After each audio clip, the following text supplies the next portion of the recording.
Hello बच्चों, आप सभी का स्वागत है आज की इस YouTube की ऑनलाइन क्लास में। आई होप आप लोगों को वीडियो अच्छे से समझ में आ रहे होंगे और आप क्लासेस को और अपनी इन वेकेशंस को एंजॉय भी कर रहे होंगे। तो आज का हमारा टॉपिक है, आप जैसे ही जानते हैं, चैप्टर नंबर 5 कंज्यूमर राइट्स। ये हमारा पार्ट नंबर 6 वीडियो है और सब्जेक्ट हमारा SST है। आज का टॉपिक स्टार्ट करने से पहले मैं आपको हमने इससे प्रीवियस वीडियोस में क्या क्या पढ़ा है एक बार फिर से याद दिलवाना चाहता हूं। और आप लोगों के पास में हमारे YouTube चैनल की प्लेलिस्ट अवेलेबल है, उस प्लेलिस्ट में जाके आप देख सकते हो कि हमने इससे पहले क्या क्या पढ़ा है। सारे वीडियोस वहाँ पे अवेलेबल है, लेकिन फिर से मैं एक बार आपको रिमाइंड करवा रहा हूँ। सबसे पहले हमने इस वीडियो में पढ़ा था कंज्यूमर की डेफिनेशन। कंज्यूमर के बारे में पढ़ा था। कंज्यूमर के बारे में डिस्कस करने के बाद हमने टॉपिक्स फॉर डिस्कशन लिए थे। टॉपिक्स फॉर डिस्कशन पढ़ा था हमने।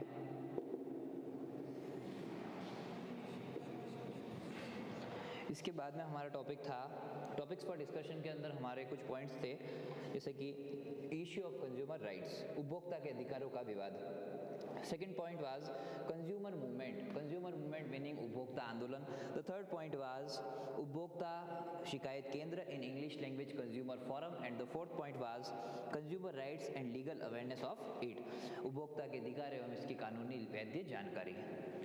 तो हमने जो consumer rights and it's legal awareness के बारे में पढ़ा था, तो उसमें हमने 6 पॉइंट्स लिए थे। 6 हमारे जो कंज्यूमर राइट्स होते हैं वो right to safety, right to choose, right to be informed, right to consumer education, right to be heard and right to seek redressal. ये सारे राइट्स एक कंज्यूमर को पता होने चाहिए। इसके बाद में हमारा जो वीडियो था उसमें हमने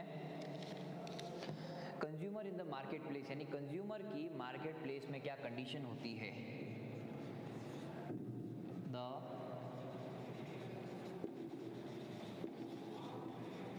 कंज्यूमर इन मार्केट प्लेस, ये भी हमने पढ़ा था। उसके बाद में हमने need of rules and regulations के बारे में पढ़ा था कि नियम, कानून और कायदों की क्या जरूरत होती है।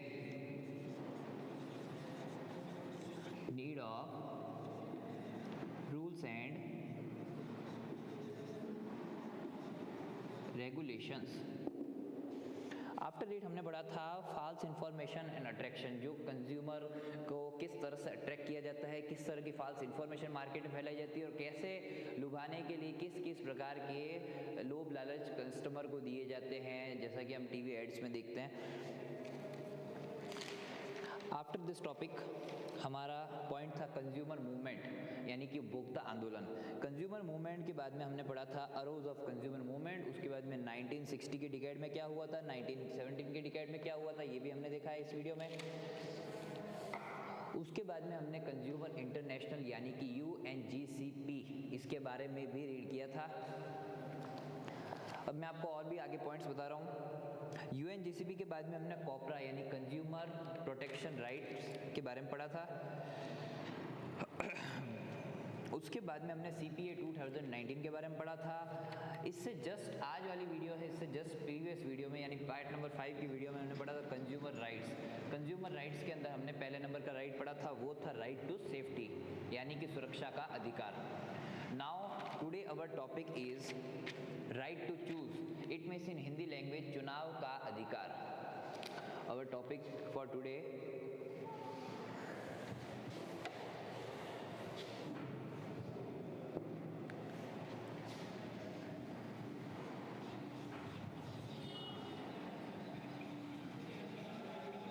consumer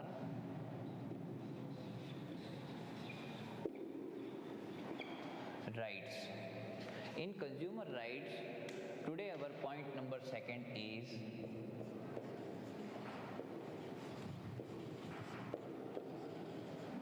right to choose. In Hindi we can write चुनाव का अधिकार।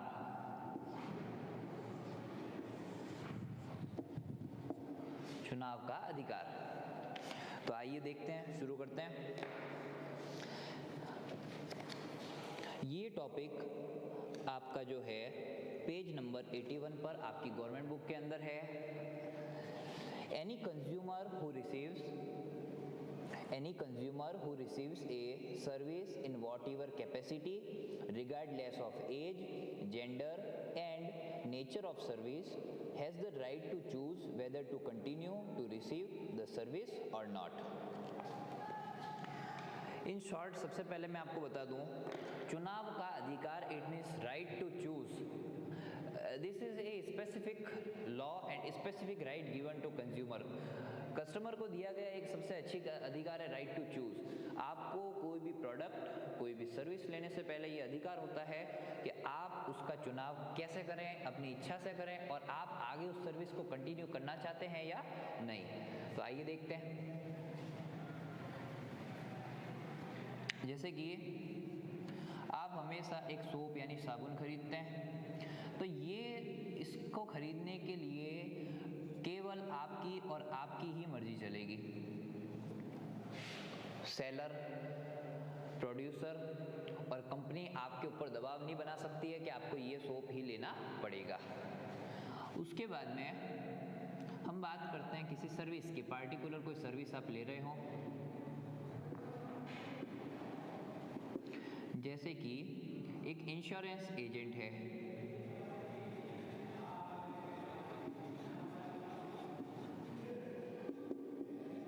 एक इंश्योरेंस एजेंट है, आपने अपनी फैमिली के अंदर 4 मेंबर्स है, उसमें से आपने अपना इंश्योरेंस उस एजेंट के पास में, एजेंट नंबर ए के पास में आपने अपना इंश्योरेंस करवाया। आपका इंश्योरेंस हो गया, लेकिन आगे की टाइमिंग में आप देख रहे हो कि आपका जो एडवाइज़र है, आपका जो एजेंट है, वो आपको सही तरीके से आंसर नहीं दे रहा है, सही तरीके से आपको मैनेज नहीं कर पा रहा है, या फिर आपकी जो सर्विसेज आप चाहते हैं, तो आपका जो एजेंट है वो सही से अवेलेबल नहीं करवा पा रहा है। देन अगली बार अपनी फैमिली के किसी मेंबर का आप इंश्योरेंस करवाना चाहते हैं, तो ये एजेंट आपके ऊपर फोर्स नहीं बना सकते हैं कि आप जो इंश्योरेंस है वो इन्हीं के पास में करवाएं। ये आपकी पर्सनल चॉइस होती है। आप ऑफिस से कांटेक्ट करके, या बहुत सारे एजेंट्स होते हैं, किसी से भी आप कांटेक्ट करके किसी से भी अपनी सर्विस ले सकते हैं आप।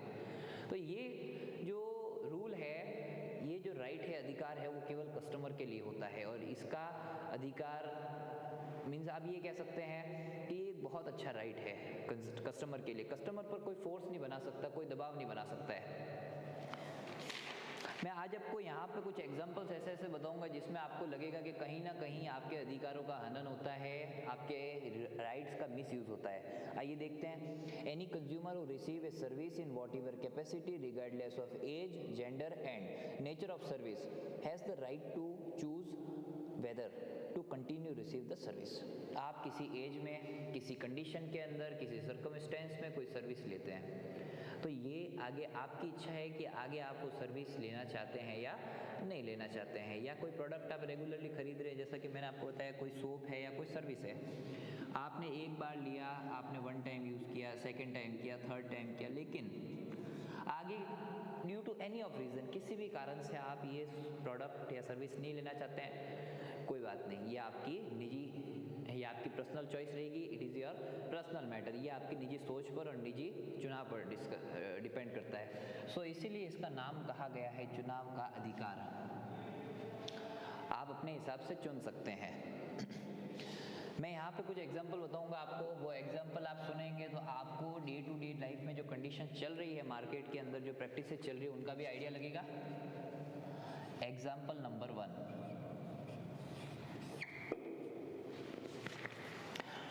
suppose you want to buy toothpaste and the shop owner says that she can sell the toothpaste only if you buy a toothbrush. If you are not interested in buying the brush, your right to choice is denied. कई बार हम market में देखते हैं कि आपको एक toothpaste खरीदना है,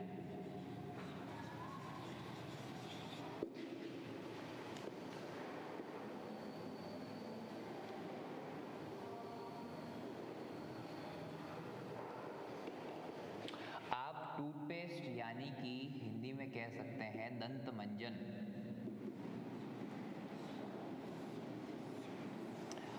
आप एक टूथपेस्ट, एज फॉर एग्जांपल हम कोलगेट कह सकते हैं, आप एक टूथपेस्ट लेना चाहते हैं लेकिन शॉपकीपर आपको बोलता है कि हम टूथपेस्ट उसी कंडीशन में देंगे जब आप इसके साथ में एक टूथब्रश लेते हैं। अब आप सोच रहे हो कि टूथब्रश की तो मुझे ज़रूरत नहीं है, या फिर रियली आपको अगर टूथब्रश की ज़रूरत नहीं होगी तो आप क्यों परचेस करेंगे, या कोई भी कस्टमर क्यों परचेस करेगा।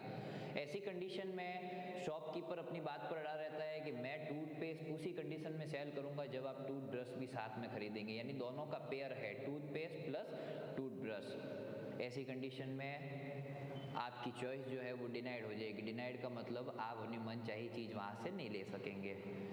तो इसमें आपके पास भी ऑप्शन है कि आप किसी अदर शॉप से परचेज कर सकते हैं, लेकिन ये जो डिमांड शॉपकीपर्स की या कंपनी कई बार इस तरह की स्कीम्स चलाती है, ये एक तरह की फाल्स प्रैक्टिस होती है।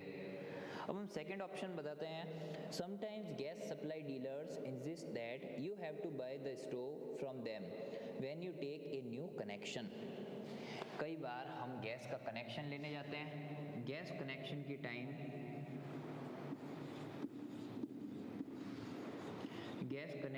टाइम कई बार डीलर आपको स्टोव लेने के लिए फोर्स करते हैं कि अगर आपको गैस कनेक्शन चाहिए तो आपको स्टोव कंपल्सरी लेना ही पड़ेगा।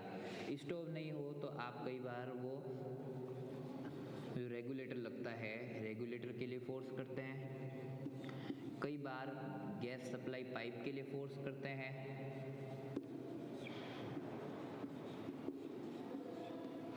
गैस कनेक्शन नेसेसरी चीज़ होती है। अगर किसी व्यक्ति के पास में स्टोव, रेगुलेटर या गैस सप्लाई पाइप पहले से अवेलेबल है तो वो ये परचेज करके क्या काम करेगा या उसका क्या यूज़ लेगा। वो तो कस्टमर के पास पड़ी पड़ी ऐसे ही मिसयूज़ होगी, सड़ेगी पड़ी पड़ी। तो ऐसी कंडीशन में भी आपकी चॉइस जो है वो डिनाइड हो जाती है। उसमें आपको फोर्स किया जाता है और फोर्स के कारण ये एक नेसेसरी थिंग है, तो आप गैस कनेक्शन के साथ ना चाहते हुए भी ये चीज़ें आपको लेनी पड़ती है वहाँ पे। With two examples, we can say many times you are forced to buy things that you may not wish to and you are left with no choice. तो कई बार ऐसे जो मैंने आपको एग्जांपल्स बताए हैं, तो कई बार आपको ये देखना पड़ता है कि कई बार ना चाहते हुए भी कुछ चीज़ें आपको लेनी पड़ती है। तो ये एक तरह की फाल्स प्रैक्टिस होती है, लेकिन कंपनी अपने रूल्स और रेगुलेशंस के हिसाब से काम करती है।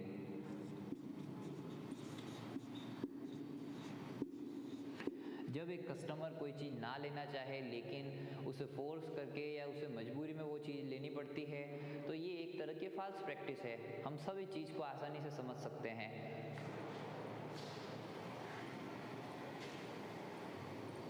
लेकिन कंडीशन वहाँ आती है कि हम इतने अवेयर नहीं है, हम इतने जागरूक नहीं है। हम मतलब एक कॉमन मैन, एक आम आदमी इतना जागरूक नहीं होता है, इसीलिए अंत में उसके पास कोई चॉइस नहीं बचती है, कोई ऑप्शन नहीं बचता है, तो वो ऐसी कंडीशन में वो चीज़ों को परचेज़ कर लेता है। आई होप आप लोगों को ये चीज़ें अच्छे समझ में आ रही होगी। ये लेसन आपके डे टू डे लाइफ में बहुत यूज़फुल है।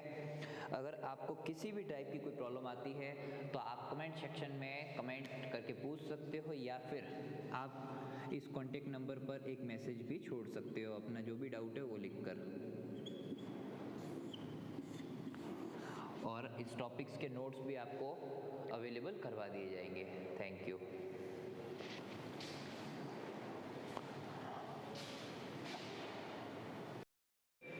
हेलो बच्चों, आप सभी का स्वागत है आज की इस YouTube की